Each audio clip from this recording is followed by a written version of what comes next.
ఈ న్యూమరికల్ మనం అబ్జర్వ్ చేసినట్లయితే the horizontal range and maximum height of the projectile are equal then angle of the projection అంటున్నాడు. అంటే ఈ మనకి హెచ్ మ్యాక్సిమము ఆరు రెండు ఈక్వల్ అయినప్పుడు మనకి యాంగిల్ ఎంత అని అడుగుతున్నాడు అండి. ఇప్పుడు యాంగిల్ కోసం మనకి ఇక్కడ మనకి డిఫరెంట్ మన ఆన్సర్స్ ఇచ్చాడు, మనం చెక్ చేద్దాం ఇక్కడ ఏందనేది.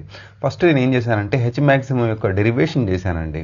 హెచ్ మ్యాక్సిమం ఎలా ఈక్వేషన్ వస్తుందని చూపిస్తున్నాను మనకు. ఓకే, నేను ఈ ఫార్ములా వాడుకొని v² - u² = 2as అన్నాడు. అంటే వర్టికల్లో నేను మ్యాక్సిమం హైట్ ఇట్లా చూస్తున్నా కాబట్టి మనకి వెలాసిటీ వచ్చేసి u sin θ అవుతుంది.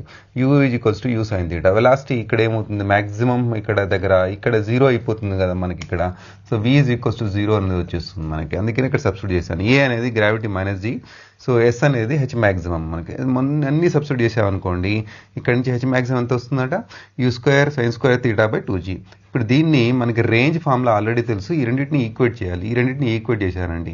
ఈక్వేట్ చేసేటప్పుడు ఏం చేశానంటే sin 2θని 2 sin θ cos θ అని రాసుకున్నాను.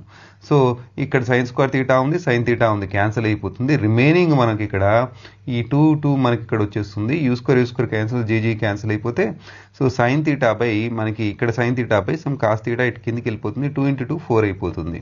sin cos అంటే tan θ. tan θ = 4.